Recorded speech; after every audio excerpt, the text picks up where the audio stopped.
नमस्कार, आप देख रहे हैं न्यूज इंडिया, आपके साथ मैं दीपिका सिंह। नमस्कार, आपके साथ मैं हूं मोनिका सिंह। जम्मू कश्मीर में दूसरे चरण का आज मतदान हो रहा है और अगर सुबह 11 बजे तक का जिक्र हम करें तो 24.10% मतदान हो चुका है। देखिए, सबसे ज्यादा जो वोटिंग हो रही है वो रियासी में 33.39% वोटिंग है। श्रीनगर का जिक्र कर लिया जाए तो सबसे कम 11.67% मतदान हुआ है।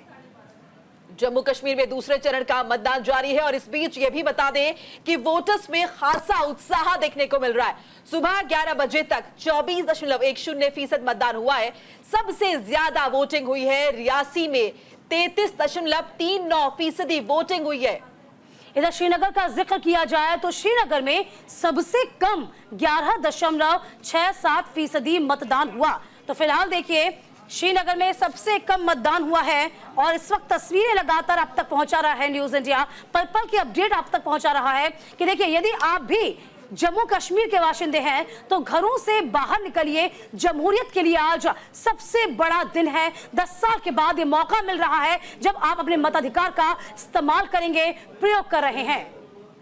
तो देखिए, सुबह 7 बजे से ही वोटिंग प्रक्रिया जारी और इस बीच देखिए, अगर हम पहले चरण का जिक्र कर ले तो 61% से ज्यादा मतदान हुआ था। ऐसे में आज भी बहुत ज्यादा उम्मीदें हैं। धारा 370 रद्द होने के बाद घाटी में किस तरह का असर देखने को मिल रहा है, उसका एक बड़ा सबूत जो है वो देखने को मिलेगा। दूसरे चरण का आज मतदान है, पहले चरण का मतदान हो चुका है और कई बड़े ऐसे दिग्गज हैं जिनकी साख दांव पर लगी हुई है। 11 बजे तक के आंकड़े आपको बता रहे हैं, 12 बजे का वक्त अभी फिलहाल हो चुका है। सबसे ज्यादा वोटिंग रियासी में दर्ज की गई है और श्रीनगर में अगर हम देखें, श्रीनगर जो कि बड़ा शहर है, डेवलप्ड शहर है, वहां पर सबसे कम वोटिंग परसेंट जो है वो दर्ज हुआ है।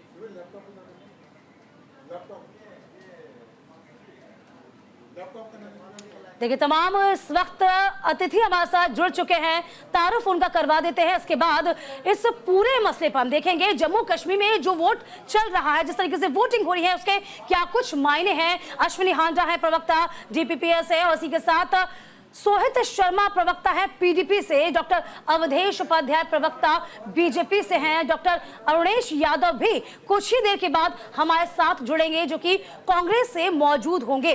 तो चलिए, आप सभी का बहुत स्वागत है। अश्विनी हांडा जी, जो इस वक्त मत प्रतिशत रहा, जो कि अभी बताया जा रहा है कि 11 बजे तक जिस हिसाब से वोटिंग चल रही है, इस आंकड़े को आप कैसे देखते हैं अश्विनी जी?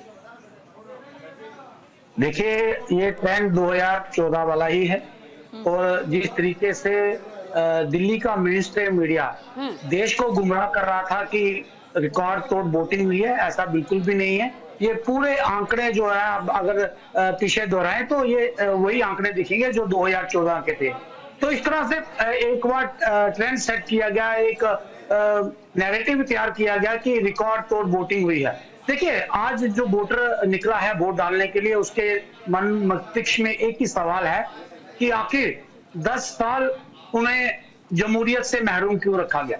ये सवाल लेकर आज मतदाता जो है वो वोट डालने जा रहा है। इसकी एक ही मनोदशा है कि आखिर सरकार से ये सवाल किया जाए। उनके पास 10 सालों में एक ही मौका है जब वह सरकार से सवाल कर सकते हैं कि आखिर उनकी जमहूरियत का गला क्यों घोटा गया, 10 साल जम्मू कश्मीर के लोगों को जमहूरियत से महरूम क्यों रखा गया। और आज सबसे बड़ा सवाल एक और उत्पन्न होता है कि आज जिन लोगों ने 30 साल कत्लो गारत की, वो आज कैसे जमहूरियत में भाग ले सकते हैं, ये सबसे बड़ा प्रश्न है। और ये इलेक्शन कमीशन ऑफ इंडिया पर भी बड़ा सवाल है कि आखिर इन लोगों को क्यों इजाजत दी गई।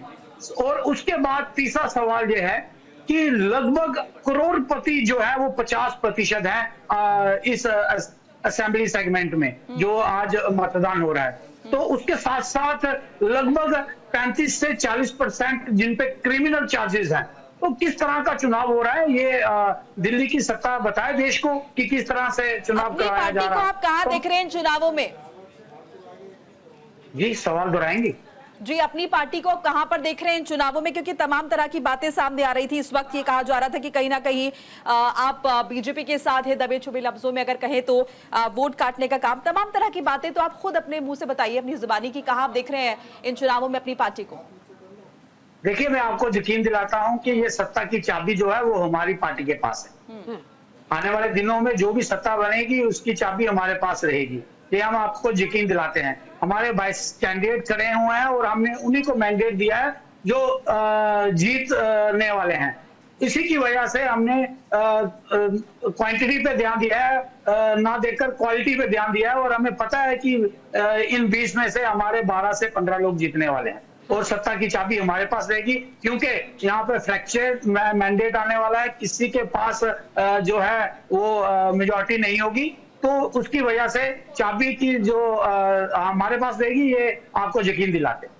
चलिए सोहेल शर्मा जी, क्या लगता है, यदि हम पिछले चुनावों पर नजर दौड़ाते हैं तो देख पाते हैं कि तमाम जो बड़े बड़े दिग्गज थे उनकी भी जमानत जब्त हो गई थी। अभी भी अमूमन वही स्थिति इन चुनावों में देखने को मिलेगी, क्योंकि लगातार यदि हम उत्साह का जिक्र करते हैं तो आप देखेंगे कि पहले चरण में भी बम्पर वोटिंग हुई है और अभी भी जो मतदान का रिजल्ट आ रहा है वो काफी अच्छा रहा है। तो इस वक्त क्या स्थिति पाते हैं सोहित जी?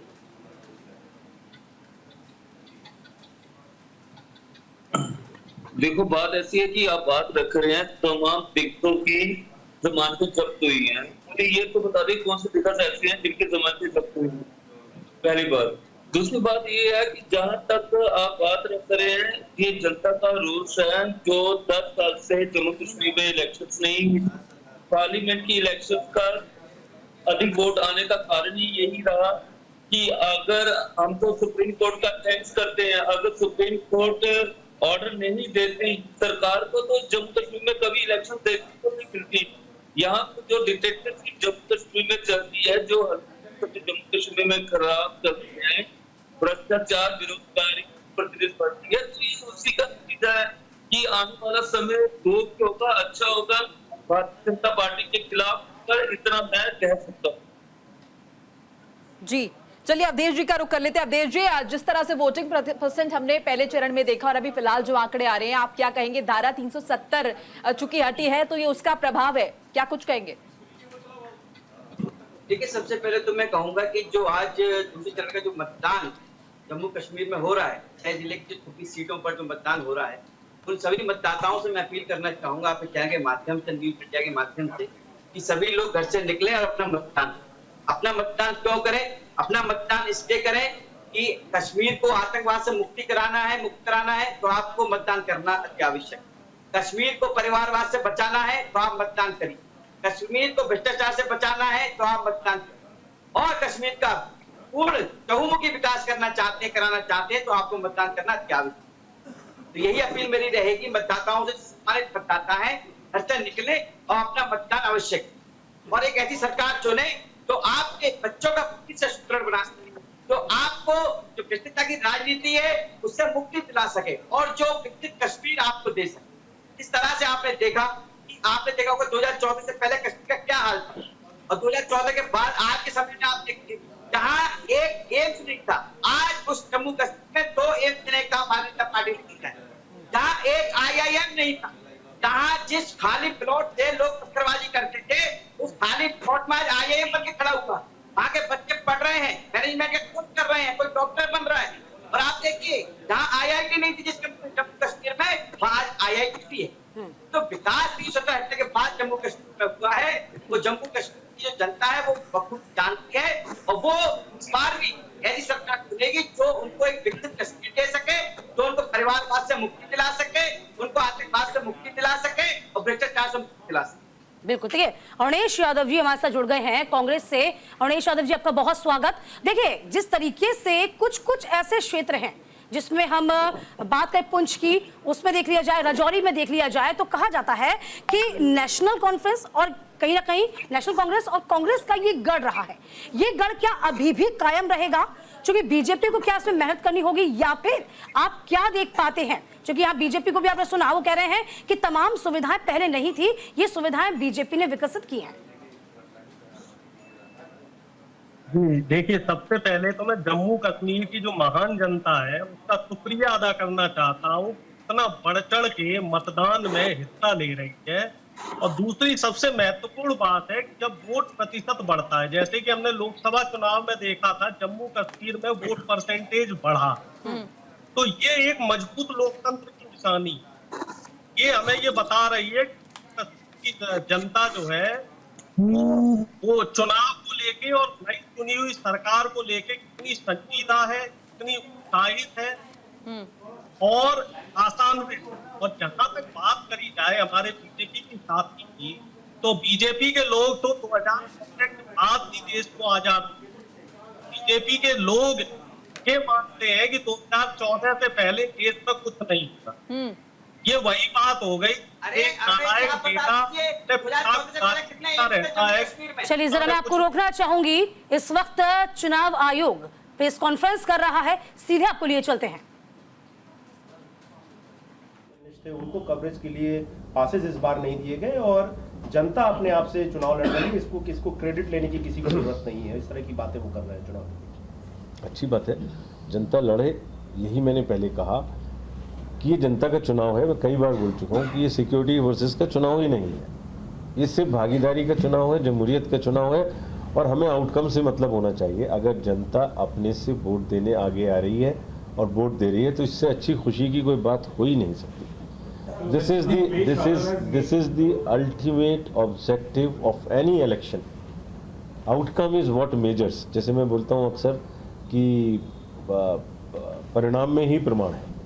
अगर लोग वोट देने आ रहे हैं, लाइन में खड़े हैं, पीसफुली दे रहे हैं, बस ठीक है, हमारा इलेक्शन बढ़िया है। सर, जितनी तेजी के साथ चुनाव में मतदान हो रहा है, जितनी तेजी के साथ चुनाव में मतदान हुआ है, पहले भी चुनाव में हमने देखा और इससे पहले हम जम्मू कश्मीर के अंदर चुनाव देखते रहे हैं, लेकिन इतनी तेजी के साथ मतदान नहीं हुआ। आपको लग रहा है कि लोग अपना गुस्सा मतदान के जरिए, जिस तरह से वहाँ की पॉलिटिकल पार्टीज कह रही हैं कि मतदान के जरिए वहाँ के लोग अपना गुस्सा जाहिर कर रहे हैं सरकार के प्रति, इसको पॉजिटिवली देखने की कोशिश करनी चाहिए। अपनी उम्मीदें जाहिर कर रहे हैं, अपनी आशाएं जाहिर कर रहे हैं, अपनी तदबीर ताकीद खुद से खुद लिखना चाहते हैं, ये डिसाइड कर रहे हैं। Their aspirations, their hopes, their enthusiasm, that is what they want to reflect through this. Whatever it is composed of, they saying we will take command, we will decide, we will vote for the government we want. Rajiv sir, आपको भरोसा था चुनाव से पहले, जिसमें तैयारी जितना लंबा समय लगा चुनाव कराने में, इस तरह से इतना पीसफुल चुनाव हो पाएगा, इसका भरोसा था और इस लेवल पे पोलिंग परसेंटेज आएगा, इसका भरोसा था? देखिए, तो राजीव कुमार को आप सुन रहे थे, मुख्य चुनाव आयुक्त किस तरह से बता रहे थे कि सुचारू रूप से जो है यहाँ पर प्रोसेस जो है वोटिंग का वो चल रहा है। बहरहाल आगे बढ़ते हैं और राजलक्ष्मी जी का भी स्वागत कर लेते हैं। राजलक्ष्मी जी राजनीतिक विश्लेषक है, हमारे साथ जुड़ चुकी हैं। राजलक्ष्मी जी, स्वागत है आपका। और जिस तरह से अभी वोटिंग परसेंट सामने आए 11 बजे तक के आंकड़े 24.1%, किस तरह से देख रहे हैं आप इसे? जी नमस्ते। और सबसे पहले आपके सभी दर्शकों से मैं आग्रह करूंगी जो भी जम्मू कश्मीर में रहते हैं कि अगर उन्होंने अभी तक अपना मतदान नहीं किया हो तो इस उत्सव में वो जरूर भाग लें। और ये जो अभी जो आंकड़े नजर आ रहे हैं, मुझे बड़ा आनंद हो रहा है क्योंकि ये अच्छी एक इंडिकेशन है कि लोगों में बड़ा उत्साह है, इस प्रक्रिया में वो भाग लेना चाहते हैं। और एक बात मैं लेकिन याद दिलाना चाहूंगी कि ये दो-तीन पैनल ने कहा कि 10 वर्षों तक यहाँ पर लोगों को अलग रखा गया था इस प्रक्रिया से, लेकिन ये ऐसा नहीं है। देखिए 2014 10 वर्षों के बाद इलेक्शन जरूर हो रही है, लेकिन 2018 यहाँ पर सरकार थी, यहाँ पर चीफ मिनिस्टर थे, तो महबूबा मुफ्ती जी यहाँ पर चीफ मिनिस्टर थी 2018। उसके बाद जो है प्रेसिडेंट रूल यहाँ पर हुआ है और अभी जो है ये तो सत्ता हटाया गया, ये सब जो है ये उसके बाद। लेकिन ये जो आज नजर आ रहा है ये मुझे बड़ा आनंद दे रहा है और मुझे ऐसा लग रहा है कि ये जो अभी इस इलेक्शन में एक आपको खास एक बात नजर आएगी कि बहुत सारे इंडिपेंडेंट्स और नए पार्टियां यहाँ पर भाग ले रही हैं। तो इसका मतलब ये है कि जो पहले जो अलगाववाद जो कर रहे थे, जो कह रहे थे कि हम भारत का हिस्सा ही नहीं है, वो आज भारतीय जनतंत्र के इस प्रक्रिया में भाग लेने के लिए उत्साहित हैं। और वो जो है युवाओं को भी, और मतलब बहुत सारे युवा भी इसमें भाग ले रहे हैं, जो मतलब प्रत्याशी है मैं जो कह रही हूँ। तो ये एक बड़ा अच्छा संकेत है कि लोगों को ये जो इंटीग्रेशन, ये यहाँ पर जम्मू कश्मीर में सबसे बड़ी समस्या ये थी कि हम जो है ये हमारा जो एक युद्ध जैसे चल रहा था कि जो हमारे अपने लोगों के साथ में ये जो है ये गोलियों से नहीं, ये हमारा जो एक अंदरूनी कनेक्शन के साथ में इस युद्ध को हम मिटा सकते हैं। तो ये जो अगर हमारे युवा जो लोग पथराव कर रहे थे पहले, अगर वो लोग इस सिस्टम में भाग लेते हैं, इस सिस्टम का एक हिस्सा बनते हैं, तो इससे अच्छी बात कोई है ही नहीं। और उससे और ये भी है कि उनको एक भारत का एक हिस्सा उनको जो लग रहा है कि ये जो एक छोटी सी बात थी 370, जो उनको ये लग रहा था कि हम अलग हैं, भारत से अलग है, तो इसको जो हटा दिया, इससे बहुत सारे जो है एक इनिशिएटिव्स आ गई, बहुत सारे विषय उधर आ गए कि उधर बहुत सारा इन्वेस्टमेंट भी हो गया। आप देख रहे हैं कि कितने सारे डिप्लोमेट, और आप देखेंगे कि G20 अगर यहाँ पर आप ऑर्गेनाइज कर सकते हैं तो फिर क्या बात है। जहाँ पर आप देखिए कि बड़े बड़े वरिष्ठ नेता जाने से कतराते थे, डरते थे, उन्होंने स्टेटमेंट भी दिया है कि हमें बड़ा डर लगता था, जो राष्ट्र के जो गृह मंत्री वहाँ पर जाने से डरते थे। आज देखिए कि वही कांग्रेस के वरिष्ठ नेता वहाँ पर बर्फ में खेल रहे हैं। तो बहुत बड़ा अंतर आ गया है इन सारे विषयों से, और मुझे लगता है आज लीडर होके लोग यही बात जो है मैं अरुणेश यादव से भी पूछना चाहूंगी। देखिए, जाहिर सी बात है चीजों में बदलाव तो हुआ है, इससे इनकार नहीं किया जा सकता। अरुणेश जी, यहाँ पर कांग्रेस को ऐसा क्यों लगता है कि पहले की स्थितियां ज्यादा अच्छी थी, 10 साल में और बैक चला गया है कश्मीर, ऐसा कांग्रेस क्यों समझती है? देखिए मैम, स्पष्ट बात ये है कि वहां की जो जम्मू कश्मीर की जनता है वो क्या चाहती है। आप जम्मू कश्मीर की जनता से बात, जनता आपको बताएगी पहले की सरकारों ने क्या काम किया और बाद में जो बीजेपी और पीडीपी की सरकार रही उसने क्या काम किया, और अभी राष्ट्रपति शासन के दौरान उन्हें किस किस तरह की परेशानियों का सामना करना। और मैं आपको एक चीज और बताना चाहूंगा, जहां तक हमारा जो गठबंधन है नेशनल कॉन्फ्रेंस के साथ, तो हम इसमें पूरी तरीके से आश्वस्त हैं कि जो जनता के अहम और जरूरी मुद्दे हैं, खासतौर से जम्मू कश्मीर के, तो उन मुद्दों की बेहतरी के लिए हम लगातार प्रयासरत रहे। तो वही आपसे जानना चाहते हैं अरुणेश जी कि ऐसे कौन से मुद्दे हैं? हाँ, ऐसे कौन से मुद्दे हैं? हाँ जी, पहला मुद्दा है कि जो घाटी में जितने भी सरकारी एम्प्लॉइज वहां पे पहुंचाए, जो नौकरियां वहां बहाल, उनकी सुरक्षा की सरकार द्वारा, वो तमाम बार बार ये कहते रहे कि हमें वापस जम्मू है, आप हमारी नौकरी बहाल करें, उसके लिए तो तमाम बार मिले हैं। इसके अलावा जो है वहां पे भी कुछ इस बात को आप मानेंगे कि पिछले 6-7 साल में बेरोजगारी वहां बढ़ गई है। तो हम जनता के, वो जम्मू कश्मीर की जनता के, लेकिन सर वहां पर टूरिज्म तो बढ़ाया, टूरिज्म कहीं ना कहीं मुझे लगता है एम्प्लॉयमेंट भी दे रहा होगा निश्चित तौर पर। सोहित शर्मा जी, कितना इत्तेफाक आप इस बात से रखते हैं? कैसे कर सकती हैं आप ये बात? मैं ये बात कैसे तय कर सकता हूँ कि वहाँ एम्प्लॉयमेंट है या नहीं? ये बात तो वहाँ बेहतर तरीके से पता है। सर, वहां की जनता से अगर आप मुखातिब हुए हैं और जाहिर तौर पर उनसे पूछा, तो मुझे लगता है शायद मैं उसी बात का जिक्र करी। बहरहाल हम सोहित शर्मा जी, आपकी प्रतिक्रिया। 5 अगस्त 2019 के बाद से जो हालात जम्मू कश्मीर में बने हैं, शायद मैं जम्मू का रहने वाला, मैं बहुत अच्छे ढंग से आप लोगों को बता सकता हूँ। यहाँ पे ऐसे हालात हैं कि एपेक जैसी कंपनी को यहाँ पे इन्होंने लाया और यहाँ पे पेपर स्कैम हुए, और वो एपेक कंपनी जो ऑलरेडी यूपी बिहार में ब्लैक लिस्टेड कंपनी थी, यहाँ पे नौजवानों के साथ खिलवाड़ किया गया।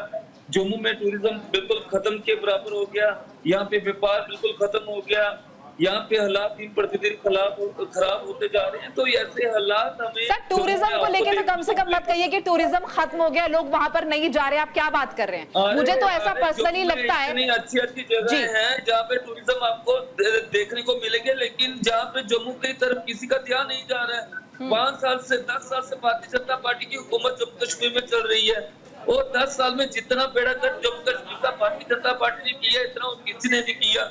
यहाँ पे वीटो पेंशन तक इन्होंने बंद करवा के अच्छा, मुझे ये बताइए, आप साथ में रहे ना, 370 खत्म हुई है, उससे क्या फायदा हुआ, नुकसान हुआ है? सोहित शर्मा जी, आपका स्टैंड क्या, आपकी पार्टी का?